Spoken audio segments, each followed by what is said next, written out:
Un saludo muy especial para nuestra querida audiencia de este programa Sin Filtro. Hoy tenemos como invitada aquí a nuestro set, a nuestras instalaciones, a la doctora Susana Mohammad. Me vas a excusar ahí, pues que no, muy seguramente no estoy pronunciando bien tu apellido, ya harás las precisiones. Una mujer que acaba de dejar el Ministerio de Ambiente y Desarrollo Sostenible, que ha tenido, digamos, que una trayectoria muy importante en, digamos, lo que se denominaría ese sector ambiental, pero necesariamente una líder política y de opinión bastante importante desde la izquierda del país. Acompañó al doctor Gustavo Petro en la alcaldía desde la Secretaría de Ambiente, una mujer barranquillera de crianza, bogotana de nacimiento, pero de raíces muy paisas, entonces de buena manera refleja ahí la diversidad de nuestro país. Susana, bienvenida aquí a Sin Filtro, a la patria. Bueno, muchas gracias. La verdad, un gusto estar acá y qué bueno poder estar en esta oportunidad así, con filtro transparente, digamos. Que sin filtro es difícil, mucho más en la política, Sí. pero nos prometió que iba a usar un filtro más o menos translúcido. Eso. Y pues digamos que a la doctora Susana se le reconoce como una mujer clara, como una mujer necesariamente sincera, abierta, tranquila, y en ese sentido pues digamos que creemos que, y estamos seguros pues, de que esta va a ser una muy buena conversación. Bueno, doctora Susana, deja el Ministerio de Ambiente y Desarrollo Sostenible luego de la COP16 un tremendo hito para el ministerio, para el gobierno, pero también para el país, para el valle. Cuéntanos un poquito, porque hay una cantidad de historias muy bellas en la organización, en el desarrollo, pero sobre todo es lo que le quedó al país después de la COP y lo que se le puede venir en adelante. Sí, la verdad es que eso para mí la COP fue como un milagro, porque hoy esta mañana en el foro hablábamos de cómo lograr propósitos comunes que trasciendan fronteras ideológicas, que logren trascender diferentes estatus y diferencias que tiene la sociedad y que son legítimas. Y la COP fue como un propósito unificador que tuvo impactos a nivel mundial y que tuvo impactos a nivel interno. A nivel interno, uno de los impactos más importantes es que diferentes sectores políticos nos pusimos muy rápidamente de acuerdo para avanzar. Inclusive, ustedes saben que la gobernadora del Valle, el alcalde de Cali, pues no es de la misma corriente política del gobierno nacional, pero fue como un pacto de que aquí era más importante lograr sacar un propósito que era de país. Y eso creo que fue una lección importante. Lo segundo es que nos propusimos y lo anunciamos así a nivel mundial y eso quedó como un hito histórico en la lógica de las COP, de todas estas convenciones ambientales que hay en el mundo de Naciones Unidas, que iba a ser la COP de la gente. Y la verdad jamás nos esperamos lo que significó eso. Y eso para nosotros era que la gente estuviera en el centro de las discusiones, que son discusiones mundiales. Eso implicó no solo pues que la organización fue hecha en tiempo récord, sino que al poner eso como propósito en el centro, se autoorganizaron más de 140 encuentros preparatorios de poblaciones para entender la población desde comunidades indígenas, negras, campesinas, jóvenes de las primeras líneas de todo el país, comunales, ciudadanos, ambientalistas que se activaron de forma, colegios, maestros de escuela de toda Colombia, economía solidaria y de toda América Latina, porque además logramos una gran movilización, pueblos indígenas se prepararan para una discusión mundial y la gente llegó preparada. 140 eventos preparatorios con niños, inclusive tuvimos un gran trabajo con el bienestar familiar y los niños llegaron a dar las discusiones. Los delegados internacionales me decían impresionados que nunca habían visto una COP donde desde el taxista que los está recogiendo en el hotel hasta cuando llegaban y se encontraban hubiera tal cualificación de conocimiento de lo que se estaba discutiendo. Y logramos un hito también histórico que fue que la zona verde, que era la zona digamos, de pedagogía ambiental, fuera más importante que la zona azul de negociación política. 1 millón de personas en las 2 semanas pasaron por la zona verde, creo que fue el ejercicio de educación ambiental más grande que haya tenido Colombia y la población de Cali realmente se tomó esto como, ahí sí que encontraron un propósito común para una ciudad que había quedado muy fracturada después del paro nacional. Así que todavía, entonces hoy, unos meses después, bueno, y también 10 de 10 en la negociación, porque aunque quedó por terminar, luego en Roma logramos terminarla y se aprobaron 100% de las decisiones por consenso, que fue también un trabajo diplomático y de negociación política muy fuerte.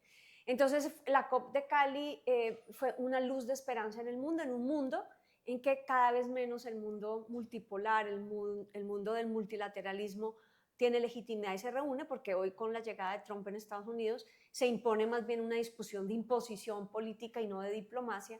Pues la COP16 fue como un rayo de luz y de esperanza, que sí podemos tener espacios democráticos, que el mundo puede reunirse en las diferencias a lograr acuerdos, pero que se puede hacer de una forma que deje un legado. Y entonces ahora creo que la gran tarea desde el gobierno, pero no solo el gobierno, porque el legado de la COP es de toda la sociedad, es recoger eso para que esas semillas empiecen a dar unos frutos hacia adelante aquí en el país. Esa COP fue absolutamente maravillosa. No tuve personalmente la oportunidad de ir, pero sí necesariamente, sí de seguir muy minuto a minuto, muy en cada cosa, y fue definitivamente muy importante. Y digamos que desde lo personal, doctora Susana, no me extrañó la amplia y profunda participación social, participación de comunidades, de líderes indígenas, pues porque eso digamos que se podía esperar como resultado de la convocatoria juiciosa, rigurosa, amplia, profunda que hicieron ustedes desde el gobierno. Pero qué me dice de la convocatoria a los gobiernos departamentales, a los gobiernos locales y al sector empresarial? ¿Cómo fue? ¿Qué lecciones nos quedan de su participación aquí en esta COP? Pues fue también muy impresionante, porque triplicamos el resultado de la COP en Montreal. O sea, fue la COP de biodiversidad con más presencia del sector empresarial. En Montreal en el 2022 habían ido 1.000 empresas de todo el mundo. En la COP de Cali tuvimos 3.000 empresas de todo el mundo que vinieron, y lo que más me gustó fue la actitud del sector empresarial que llegó. Tuvimos una cumbre financiera, entonces estuvo el sector financiero, y tuvimos una cumbre empresarial dentro del marco de la COP. En donde además se mezcló grandes empresas, vinieron CEOs de empresas multinacionales a nivel mundial, pero también con la economía popular. O sea, fue realmente como una diversidad, y también con el sector financiero. Tuvimos un día financiero en la COP. Y lo que más me gustó fue la actitud de apertura, de aprendizaje, de compartir. Muchas veces nos pasa que en algunos casos el sector empresarial llega como con las respuestas. En la COP16 el sector empresarial llegó con preguntas. ¿Qué significa incluir la biodiversidad? ¿O cómo nos relacionamos con la biodiversidad como sector productivo? ¿Cuáles son? Y no solamente desde la perspectiva de mitigar impactos, sino cuáles son las empresas y los sectores productivos del futuro que regeneran como producto la naturaleza. Hemos hecho como una división entre la economía y lo ambiental, como si fueran dos cosas separadas. Esa separación ha causado que la economía pareciera una fuerza destructora de la naturaleza. Entonces se ha tratado de mitigar los impactos, pero hay una cantidad importante de negocios que están repensando el modelo de negocios y están hablando de economía regenerativa. O sea, una economía que como producto de su actividad económica regenera la naturaleza. Y eso se discutió allá, mucho emprendedor joven, mucha gente innovadora, a mostrar cómo ya lo están haciendo, no como una cosa del futuro, sino entonces el sector empresarial más establecido también aprendió mucho del tema.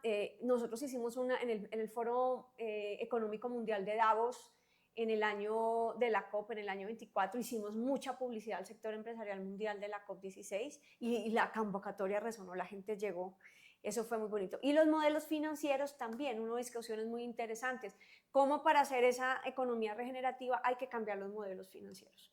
La regeneración de un ecosistema no es algo que pasa en el corto plazo de las balanzas comerciales. Y entonces, ¿qué significa pensarse un negocio que regenera la naturaleza, y cómo son los flujos financieros desde los bancos, desde el sector internacional? ¿Cómo se valora la biodiversidad como activo financiero de un país? para que eso pese en su estabilidad macroeconómica. Porque hoy pareciera que los que más depredan su propio capital natural son los que tienen mejor estabilidad macroeconómica, y eso es un sinsentido en un mundo de cambio climático. Todas esas reflexiones se dieron con el Fondo Monetario, con los bancos multilaterales. O sea, realmente la COP tuvo casi que estamos recopilando las memorias, porque la COP va a salir un libro, un documental, hay varios temas en proceso para que sea compartido con todos. La COP da para un programa entero de cambio de la sociedad. Porque el Convenio de Biodiversidad habló de dos cosas: que para proteger la vida necesitamos la convergencia de todo el gobierno, no es un problema de los ministros de ambiente, tiene que estar todos los sectores del gobierno, pero también todos los sectores de la sociedad. No hay, dicen, un cambio de paradigma a nivel mundial que no sea traumático, que no sea en conflicto. Hoy un poco lo que nosotros estamos viendo es eso, es un cambio de paradigma, un cambio, pues digamos que ante la emergencia climática, ante la emergencia social, ante la emergencia política, digamos que lo que nos funcionó en el pasado de golpe no nos va a funcionar más dentro de muy poco tiempo, y digamos que muchas de estas ideas que están buscando espacio en las agendas de los territorios, pues necesariamente entran en conflicto con las agendas convencionales, y eso es un poco lo que estamos nosotros resolviendo, y fue un poco lo que nosotros vimos aquí en la COP.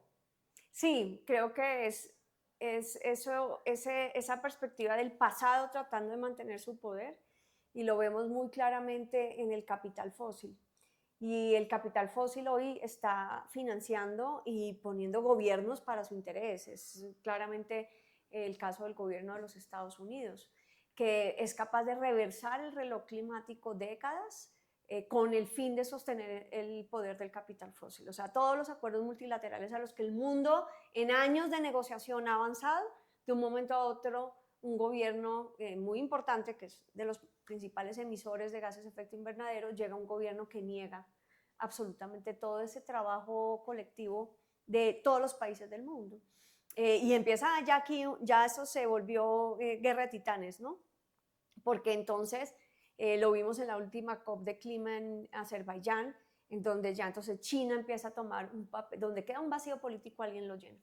China empieza a tomar un papel protagónico en las discusiones climáticas, se está posicionando como el líder confiable que le apuesta al multilateralismo y que defiende el mundo en desarrollo, frente a unos cambios de autoritarismo en Europa y en los Estados Unidos muy preocupantes, porque no solamente es un problema de una ideología, sino de una forma de defender unos intereses que afectan a toda la humanidad. Y eso es entonces una lucha política de fondo que se está dando y que va a implicar que todos nos remanguemos, porque acá está en juego la vida de todos los niños que nacieron en el siglo XXI. Ahí está, eso es lo que se juega, eso es lo que está en el centro, en esa lucha de titanes.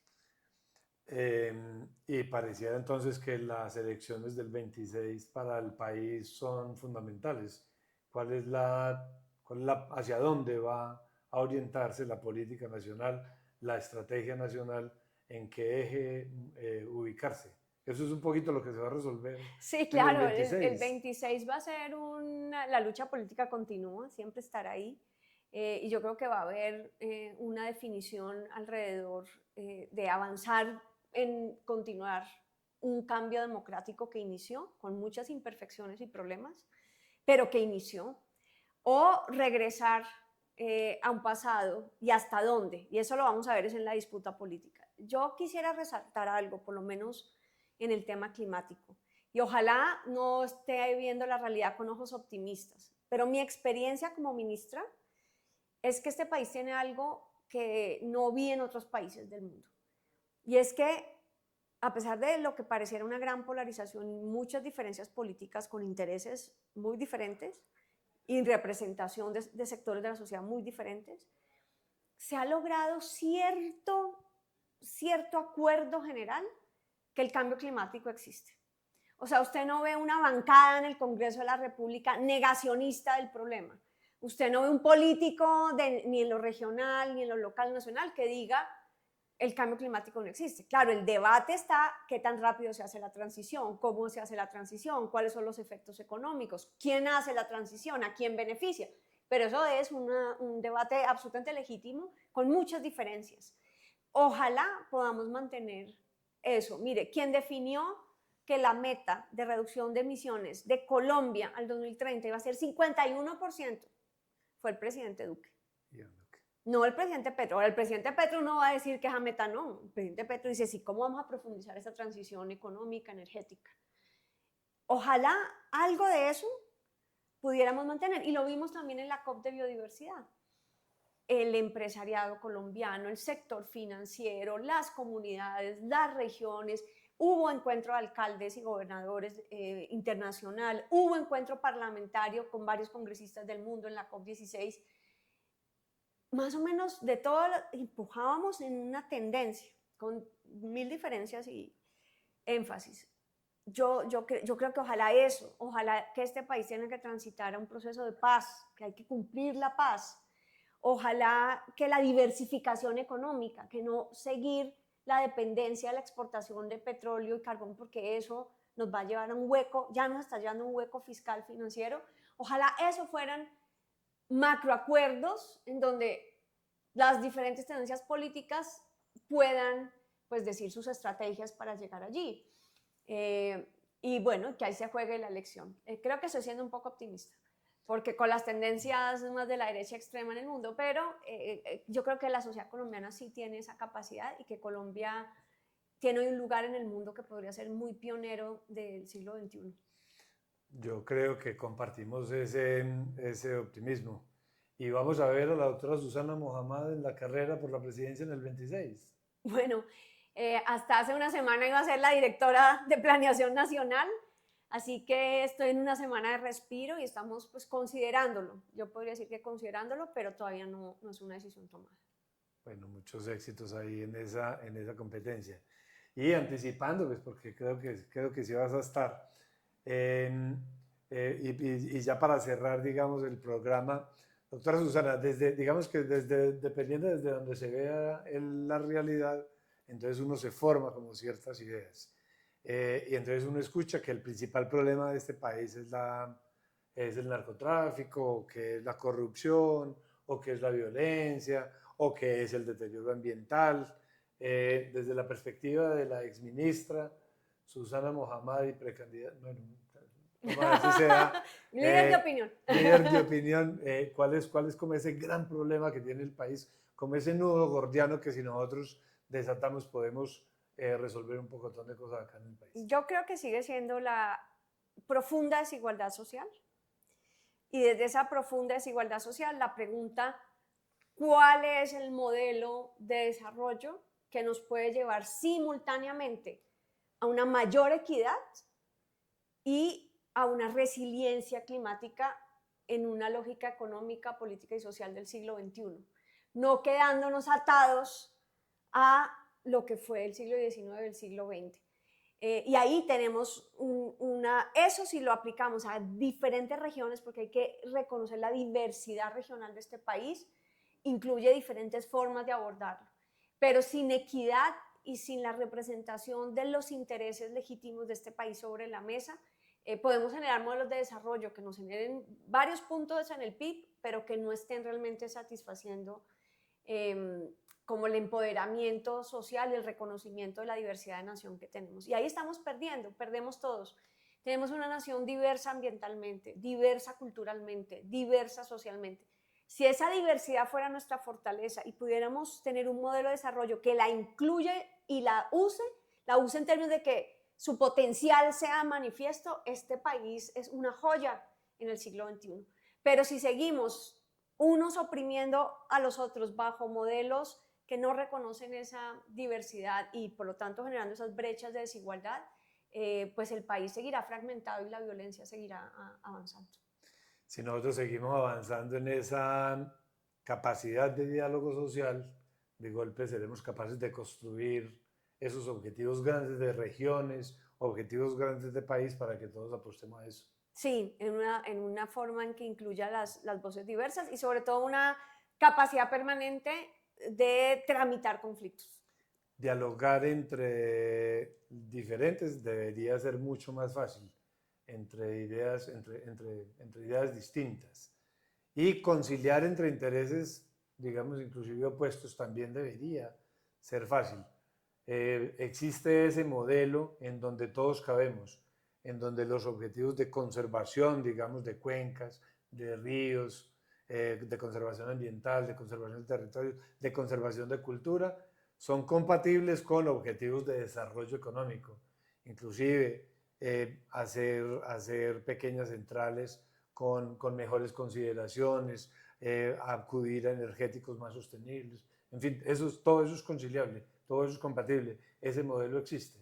Existe, pero hay que ser muy críticos de fortalecer lo público y el interés público y siempre preguntarnos de forma muy aguda quién se beneficia de lo que hacemos y poner esos intereses sobre la mesa. Y eso creo que genera ese empoderamiento, esa capacidad. Si eso que hacemos genera mayor equidad, genera mayor reconocimiento de la diversidad, seguramente tiene futuro. La misma tecnología aplicada de unos intereses sobre otros que quedan excluidos o quedan marginados o quedan afectados, pues genera lo contrario. Entonces fíjate que no es un problema de cuál es la tecnología o de cuál es el modelo, sino es un problema de cómo se juegan los intereses políticos y cómo el Estado logra que lo más vulnerable se beneficie de todo lo que hacemos y pueda surgir y pueda tener una voz política y no al revés.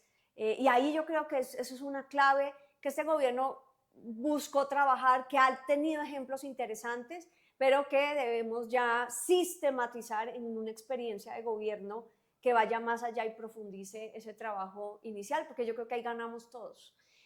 Pero no va a ser fácil, porque va a haber intereses que no les interesa eso no podemos ser ingenuos.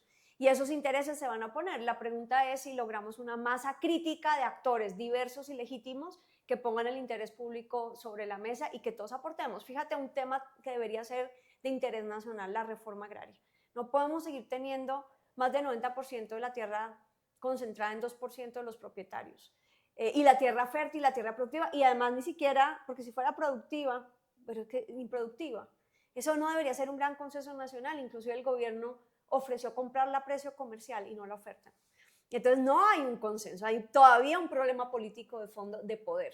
Y eso necesitamos en la masa crítica de la sociedad que mueva esas agendas tan profundas y tan importantes hacia adelante. Ya está digamos, en los escenarios de discusión nacional y eso es un gran avance. Confiemos en que el país será capaz de seguir construyendo esas perspectivas. Doctora Susana, muchísimas gracias por la visita, siempre es un encanto, un gusto conversar con usted y a ustedes muchísimas gracias por su audiencia, digamos, por su compañía en este set. Un abrazo.